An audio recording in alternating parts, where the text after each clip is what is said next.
जैसा कि आप सभी को मालूम ही है कि जब पहली बार इंडिया अलायंस के आइडिया को देश के सामने लाया गया था तो पूरा देश उत्साहित हुआ था। देश में एक बहुत बड़े वर्ग में एक उम्मीद जागी थी। जिस तरीके से नरेंद्र मोदी जी और भारतीय जनता पार्टी की सरकार का उद्देश्य अपनी पार्टी को आगे बढ़ाना रह गया है, देश को आगे बढ़ाना उनका उद्देश्य नहीं रहा, अपनी पार्टी भाजपा को आगे बढ़ाना उनका उद्देश्य रह गया है।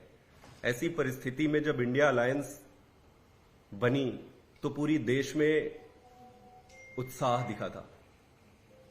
इंडिया अलायंस का उद्देश्य यही था कि देश हित में सभी घटक राजनीतिक दलों को एक साथ आकर अपने स्वयं के राजनीतिक हितों की चिंता किए बगैर देश हित को ध्यान में रखकर इंडिया अलायंस को चुनाव लड़ाकर और जिताकर इस देश को एक अच्छी सरकार देने की सोच रखी गई थी।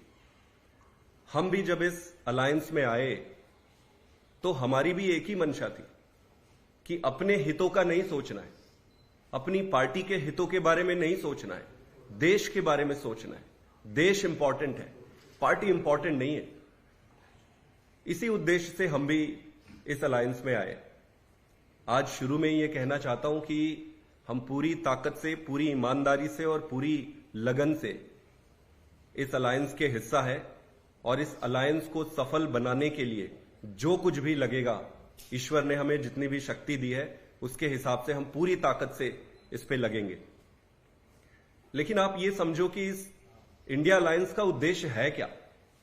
इंडिया अलायंस का उद्देश्य है कि चुनाव लड़ना, चुनाव जीतना और देश को एक नया विकल्प देना। और अगर चुनाव लड़ना और चुनाव जीतना इस पूरे पवित्र उद्देश्य का आधार है तो आपके सारे जो चुनाव लड़ने से संबंधित चीजें हैं वो महत्वपूर्ण हो जाती है।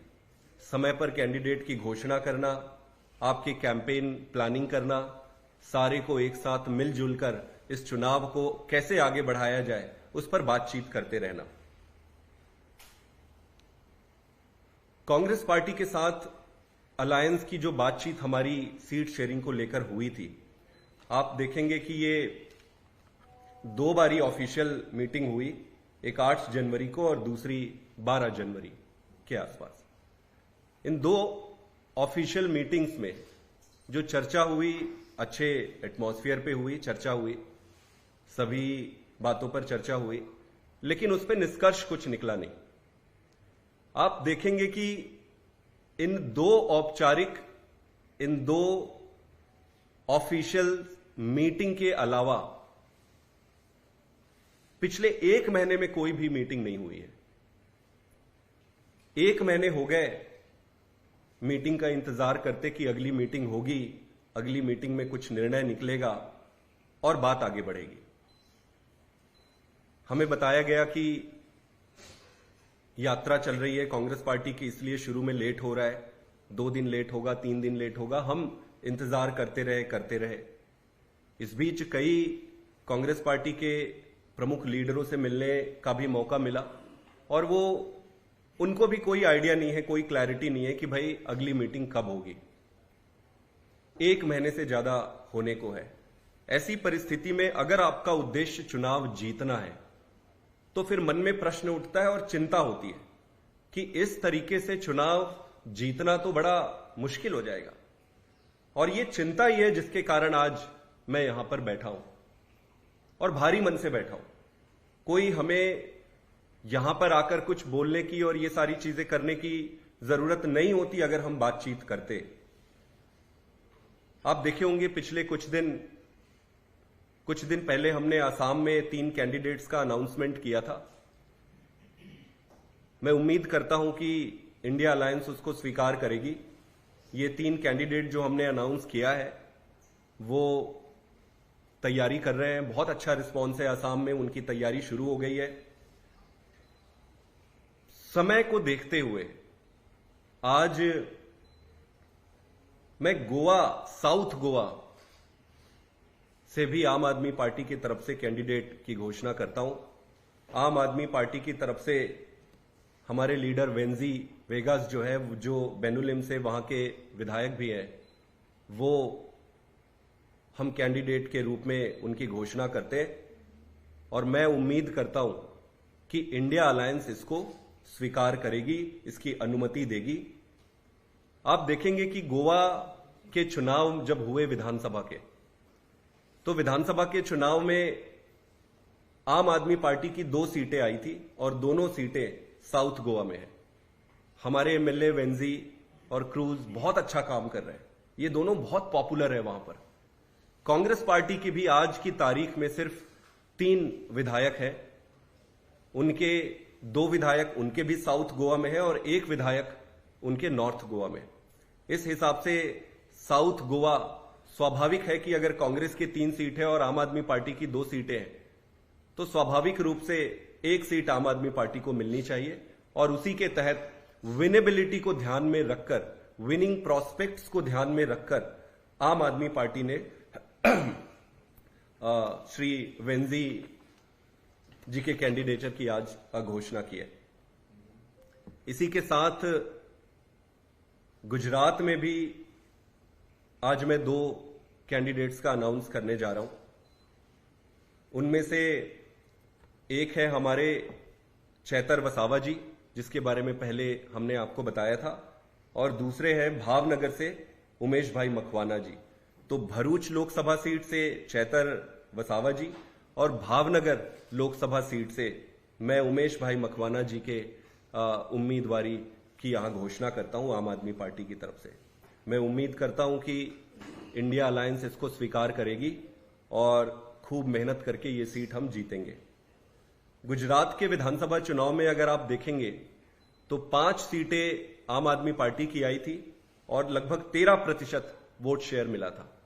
कांग्रेस पार्टी की यहां पर 17 सीटें आई थी और 27% वोट शेयर मिला था। अगर इसको प्योरली साइंटिफिक हिसाब से और मेरिट बेसिस पे आप देखें तो आम आदमी पार्टी को 1/3 सीट मिलनी चाहिए और कांग्रेस को 2/3 मिलनी चाहिए। तो इस हिसाब से हमारे 8 सीटें बनती है अगर आप प्योरली मेरिट को और विनेबिलिटी को परिप्रेक्ष्य में सामने रखें तो 8 सीटें बनती है। हमने 8 सीटें मांगी है इंडिया अलायंस से, कांग्रेस पार्टी से। आज हमने 2 सीटें अनाउंस करी है, बाकी की 6 सीटों का कुछ दिन के बाद विचार करके आपके समक्ष रखेंगे। कांग्रेस पार्टी 18 सीट पे लड़ ले और 8 सीट पे आम आदमी पार्टी लड़ ले, ये बड़ा मेरिट के हिसाब से, वोट शेयर के हिसाब से सबके सामने है। इस पे कोई लाग लपेट और कोई छुपाने की बात नहीं है। इसके साथ साथ दिल्ली के परिप्रेक्ष्य में भी मैं कुछ बातें रखना चाहता हूं। दिल्ली के चुनाव में भी आपने देखा होगा, लोकसभा में कांग्रेस पार्टी की 0 सीट है, विधानसभा में भी 0 सीट है, एमसीडी में चुनाव हुए उसमें 250 में से 9 सीटें कांग्रेस पार्टी की आई हुई है। अगर आप मेरिट बेसिस पे और ये पूरे आंकड़े को देखें तो कांग्रेस पार्टी की एक भी सीट इस डेटा के हिसाब से नहीं बनती है। लेकिन डेटा सिर्फ इंपॉर्टेंट नहीं है, जो अलायंस का धर्मा है और अलायंस का मान रखते हुए, कांग्रेस पार्टी की मान रखते हुए भी हम उन्हें 1 सीट ऑफर करते हैं। तो हमारा यह प्रपोजल है कि कांग्रेस पार्टी 1 सीट पे लड़े और 6 सीट पे आम आदमी पार्टी लड़े। आज कैंडिडेट की घोषणा हम नहीं कर रहे। मैं उम्मीद करता हूं कि दिल्ली के परिप्रेक्ष्य में बातचीत शुरू हो, बहुत जल्दी बातचीत का निष्कर्ष निकले, हम सारे अपने काम पे लगे और अगर फिर भी निष्कर्ष नहीं निकलता है तो हम अगले कुछ दिनों में जो 6 सीट हम कह रहे हैं उन 6 सीटों पे हम उम्मीदवार की घोषणा करेंगे और हम अपनी तैयारी, अपना काम शुरू करेंगे। गुजरात के परिप्रेक्ष्य में एक बारी मैं आपको फिर से एक चीज बताना चाहता हूं कि भरूच की सीट में जब हमने मांगा तो हमें कहा गया कि ये इमोशनल सीट है। हमने पूछा कि भाई ये क्यों इमोशनल है, तो बताया गया कि यहां अहमद भाई लड़ते थे और अब अहमद भाई की बेटी यहां से लड़ेगी। तो हमने इसका डेटा निकाला। डेटा अगर आप निकालेंगे तो 1977 से 1991 तक यहां पर चुनाव लड़े, उसमें आखिरी बार 1984 में कांग्रेस पार्टी जीती थी। 40 साल हो गए कांग्रेस पार्टी यहां चुनाव जीती नहीं है। उसको भी आप छोड़ दो, 2019 में आप देखेंगे कि बीजेपी को 55% वोट शेयर मिले थे और कांग्रेस पार्टी को 26% वोट शेयर मिले थे। तो पहली बात तो ये अहमद भाई वहां बहुत पहले लड़े थे, 1984 की बात है। ये 40 साल से यहां कांग्रेस हार रही, ना तो ये इमोशनल सीट है, ना अहमद भाई की सीट है, और ना ही ये कांग्रेस पार्टी की स्पेसिफिक सीट है जहां जीतने की प्रोबेबिलिटी है। मैं पूरी संजीदगी के साथ कहना चाहता हूं कि आज अगर भारतीय जनता पार्टी को हराना है तो आपको परिवारवाद से बाहर निकलना पड़ेगा। हमें यह नहीं देखना पड़ेगा कि कौन किसका रिश्तेदार है, किसको टिकट देनी चाहिए, किसका कौन रिश्तेदार है, किसको टिकट। आप प्योरली इस बात पे आपको जानना पड़ेगा कि कौन सी सीट कौन जीत सकता है और भाजपा को कौन हरा सकता है। आज भरूच में जिस तरीके से सेंटिमेंट से सारा का सारा भरूच चाहता है कि चैतर भाई वसावा उनके कैंडिडेट बने, सारा का सारा ट्राइबल समाज ये चाहता है कि चैतर भाई वसावा उनके कैंडिडेट बने। सारे भरूच में अगर इमोशनल बात कुछ है तो इमोशनल एक ही है, और वो है चैतर वसावा जी को वहां से कैंडिडेट बनाना चाहिए। मैं आज आपके सामने पूरी संजीदगी के साथ कहना चाहता हूं कि भारतीय जनता पार्टी को अगर एक सीट पे अगर कोई हरा सकता है तो हम भरूच की सीट पर चैतर भाई वसावा इंडिया अलायंस के तरफ से हरा सकते हैं। तो हमें ये देखे बिना कि किसके परिवार की क्या बनती है, ये देखे बिना ये देखना चाहिए कि कौन हरा सकता है भाजपा को। हमें कहा गया कि अहमद भाई की बेटी है मुमताज जी।